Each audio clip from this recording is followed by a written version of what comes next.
O dia a dia do fisioterapeuta nos cuidados paliativos. O fisioterapeuta que atua com pacientes terminais tem um papel muito dinâmico e adaptável. Cada dia e cada paciente são únicos, e o plano de tratamento é constantemente ajustado às necessidades e ao estado atual da pessoa.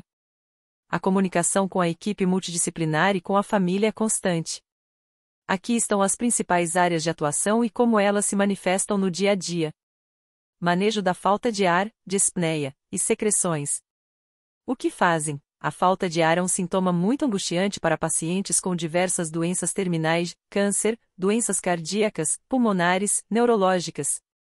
O fisioterapeuta avalia a respiração, a capacidade de tossir e a presença de secreções. No dia a dia, eles ensinam e aplicam técnicas para facilitar a respiração, como exercícios respiratórios, ensinam padrões respiratórios mais eficazes e relaxantes, como a respiração diafragmática ou com lábios semicerrados. Posicionamento, orientam sobre as melhores posições para sentar ou deitar que facilitem a expansão dos pulmões e diminuam a sensação de sufocamento. Técnicas de higiene brônquica, se houver secreções, podem usar manobras suaves, vibração, drenagem postural adaptada, para ajudar o paciente a tossir e eliminá-las, aliviando o desconforto e prevenindo infecções. Uso de ventilação não invasiva, VNI em alguns casos, podem auxiliar na adaptação e uso de aparelhos que ajudam na respiração, proporcionando alívio. Como funciona no dia a dia? As sessões podem ser diárias ou com menor frequência, dependendo da necessidade. O fisioterapeuta pode ir até o leito do paciente, em casa ou no hospital, para realizar as técnicas e, crucialmente, ensinar o paciente e os cuidadores a fazerem alguns exercícios e mudarem de posição, para que o alívio seja contínuo. Por que fazem isso? A falta de ar causa pânico e sofrimento intenso. O objetivo é reduzir a sensação de sufocamento, melhorar a oxigenação, quando possível, e promover conforto respiratório, diminuindo a ansiedade associada. A remoção de secreções previne complicações e melhora a qualidade da respiração. Controle da dor, não farmacológico. O que fazem? A dor é outro sintoma prevalente. Embora a medicação seja a principal ferramenta, o fisioterapeuta contribui com abordagens não medicamentosas. No dia a dia, eles podem usar técnicas de relaxamento, ensinam o paciente a relaxar músculos tensos que podem estar contribuindo para a dor. Mobilização suave, movimentar delicadamente articulações ou músculos pode aliviar rigidez e dor associada à imobilidade. Massagem terapêutica, uma massagem suave pode ajudar a relaxar, aliviar a tensão muscular e promover bem-estar geral, o que indiretamente diminui a percepção da dor. Termoterapia, crioterapia, uso de calor ou frio localizados, quando apropriado e seguro, para alívio da dor muscular ou articular. Eletroterapia, em alguns casos, podem usar aparelhos de estimulação elétrica transcutânea para modular a dor. Como funciona no dia a dia? Essas técnicas são integradas às sessões de fisioterapia. O fisioterapeuta avalia a dor do paciente antes e depois da intervenção e ensina os cuidadores a aplicarem algumas técnicas simples de conforto, como massagem suave ou posicionamento. Por que fazem isso? O objetivo é complementar o tratamento medicamentoso da dor, oferecendo alívio adicional sem os efeitos colaterais de mais remédios. Promover relaxamento e diminuir a tensão muscular contribui significativamente para o conforto geral do paciente. Manutenção da mobilidade e posicionamento. O que fazem? Muitos pacientes terminais perdem a capacidade de se mover sozinhos. O fisioterapeuta trabalha para prevenir complicações da imobilidade. Isso inclui rigidez articular, fraqueza muscular, úlceras de pressão, escaras e problemas circulatórios. Eles realizam mobilizações passivas, movimentam os membros do paciente, ou ativas assistidas, ajudam o paciente a mover-se. Manter a capacidade funcional. Se o paciente ainda consegue sentar, levantar ou andar com ajuda, o fisioterapeuta trabalha para manter essa capacidade pelo maior tempo possível, adaptando o ambiente usando equipamentos de auxílio, andadores, cadeiras de rodas. Promover conforto através do posicionamento. Ensinam os cuidadores a mudar o paciente de posição regularmente no leito ou na cadeira, usando almofadas e suportes para evitar pontos de pressão e garantir uma postura confortável para respirar, comer e interagir. Como funciona no dia a dia? As sessões incluem exercícios de mobilidade no leito ou na cadeira. O fisioterapeuta demonstra as técnicas de transferência, como tirar o paciente da cama para a cadeira, e, fundamentalmente, treina os familiares e cuidadores para que possam realizar essas tarefas de forma segura e eficaz no dia a dia, prevenindo lesões tanto no paciente quanto neles mesmos. Por que fazem isso? Manter a mobilidade, mesmo que mínima, ajuda a preservar a dignidade e a autonomia do paciente. O posicionamento adequado é vital para prevenir dor, úlceras de pressão e dificuldades respiratórias, garantindo o máximo conforto possível. Manejo da fadiga. O que fazem? A fadiga é um sintoma avassalador em muitas doenças terminais. O fisioterapeuta ajuda o paciente e a família a gerenciar a energia disponível. No dia a dia, eles ensinam técnicas de conservação de energia, orientam sobre como planejar as atividades para usar a energia de forma eficiente, intercalando períodos de atividade com descanso. Adaptam as atividades, sugerem formas de realizar tarefas diárias com menor esforço. Promovem exercícios leves. Se o paciente tiver energia, exercícios muito suaves podem ajudar a manter o mínimo de força e disposição, mas sempre respeitando os limites extremos da fadiga. Como funciona no dia a dia? Isso é feito através de conversas e orientações durante as sessões. O fisioterapeuta ajuda a identificar quais atividades são mais importantes para o paciente e como realizá-las com o menor gasto energético. Por que fazem isso? A fadiga limita severamente a capacidade do paciente de fazer o que gosta e de interagir. O manejo da fadiga visa otimizar a energia restante para as atividades que trazem mais significado e conforto para a pessoa. Manejo de edemas, inchaços. O que fazem? Inchaços, edemas, podem ocorrer devido à doença ou ao tratamento. O fisioterapeuta pode usar drenagem linfática manual suave, técnicas de massagem muito leves para ajudar a mover o excesso de líquido. Posicionamento, elevar os membros inchados para facilitar o retorno venoso e linfático.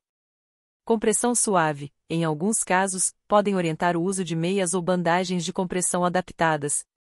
Como funciona no dia a dia? As técnicas são aplicadas durante as sessões e os cuidadores são orientados sobre o posicionamento adequado. Por que fazem isso? O edema pode causar dor, desconforto e limitar a mobilidade. O manejo visa aliviar esses sintomas e melhorar o conforto. Suporte para familiares e cuidadores. O que fazem? Um papel crucial do fisioterapeuta é treinar e apoiar os familiares e cuidadores. Eles ensinam técnicas seguras para movimentar o paciente. Como realizar mudanças de posição. Exercícios respiratórios e de relaxamento simples. Como identificar sinais de desconforto. O uso correto de equipamentos, cadeira de rodas, andador, etc. Como funciona no dia a dia? Isso acontece em todas as sessões, com demonstrações práticas e repetição. O fisioterapeuta está disponível para tirar dúvidas e ajustar as orientações conforme a condição do paciente muda. Por que fazem isso?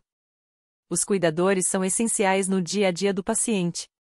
Capacitá-los garante que o cuidado seja contínuo, seguro e eficaz, além de reduzir a carga física e emocional sobre eles.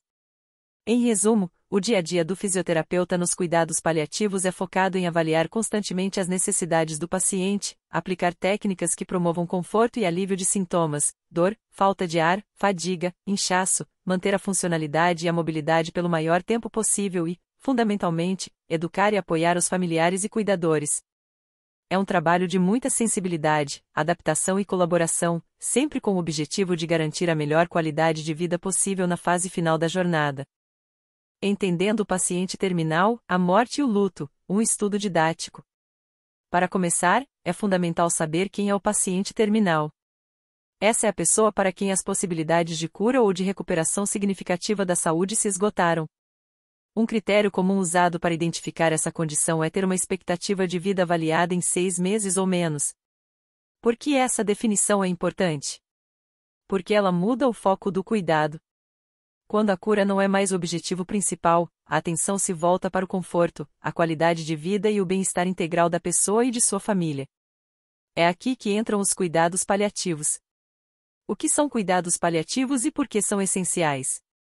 O termo paliaram vem de uma palavra antiga que significa manto, algo que protege. A ideia é justamente essa: oferecer proteção e alívio. O objetivo central dos cuidados paliativos é amenizar o sofrimento, que não é apenas físico, a dor, mas também psicológico, social e espiritual. Por que o sofrimento é tão amplo? Porque uma doença grave afeta a pessoa em todas as dimensões da vida. Há o medo da morte, a preocupação com a família, questões financeiras devido ao afastamento do trabalho, conflitos internos e espirituais. Os cuidados paliativos reconhecem essa complexidade. Para lidar com tudo isso, é preciso uma equipe multidisciplinar. Não basta o médico e o enfermeiro, são necessários fisioterapeutas, nutricionistas, assistentes sociais, psicólogos, fonoaudiólogos, e também o apoio de administrativos, motoristas, voluntários e cuidadores. Por que tantos profissionais? Porque cada um contribui para uma parte do bem-estar do paciente e da família, garantindo um cuidado completo. Os princípios dos cuidados paliativos guiam essa abordagem. Aliviar a dor e outros sintomas incômodos. Afirmar a vida e ver a morte como um processo natural, não um fracasso. Não tentar acelerar nem adiar a morte. Cuidar dos aspectos psicológicos e espirituais tanto quanto dos físicos. Oferecer suporte contínuo para a família, tanto durante a doença quanto no luto. Melhorar a qualidade de vida, o que, surpreendentemente, pode até influenciar positivamente o curso da doença. Por que esses princípios são cruciais? Eles garantem que a pessoa seja vista e cuidada em sua totalidade, com dignidade e respeito, até o fim da vida. Agora, falando sobre a morte em si. O que ela significa? Isso varia muito dependendo da cultura, da religião e da época. Existem ritos fúnebres em todas as sociedades, que são ações e símbolos importantes para lidar com a perda. É comum que a maioria das pessoas espere viver até a velhice. Por isso, a notícia da morte, especialmente quando inesperada, costuma gerar um choque inicial, seguido muitas vezes por raiva. É a sensação de que uma vida foi interrompida antes do tempo. Algumas pessoas que estiveram muito perto da morte relatam experiências de quase morte, EQM.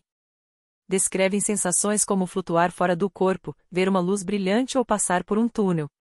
Por que isso é relevante?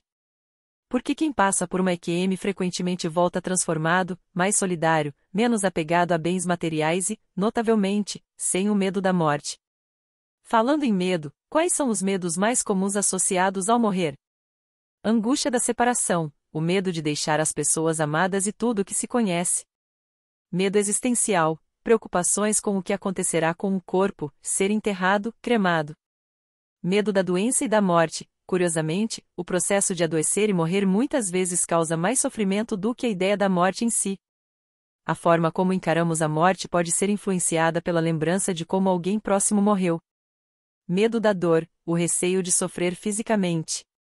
Perda do controle, o medo de não ter mais autonomia sobre a própria vida e o próprio corpo. Medo da insanidade, o receio de perder a capacidade de pensar claramente. Medo da morte súbita, o receio de morrer sem aviso. Medo da rejeição, especialmente se a doença causa mudanças visíveis ou odores, ao medo de ser afastado pelos outros. Por que é vital conhecer esses medos? Porque ao identificá-los, a equipe de cuidado e os familiares podem oferecer o suporte específico para cada um, aliviando o sofrimento e promovendo o conforto. Por fim, temos o luto. O que é? É o conjunto de sentimentos que surgem após a perda de algo ou alguém importante. É um processo doloroso e natural, que não deve ser interrompido. Porque o luto não é uma doença.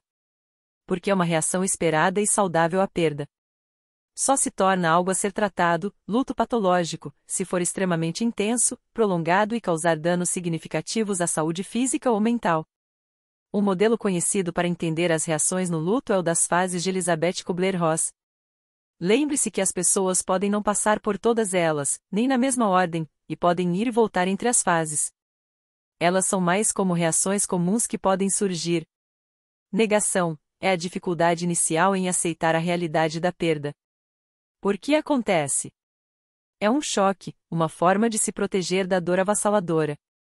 Não dura para sempre, pois a realidade se impõe. Raiva surge da frustração e impotência por não poder mudar o que aconteceu. Por que acontece?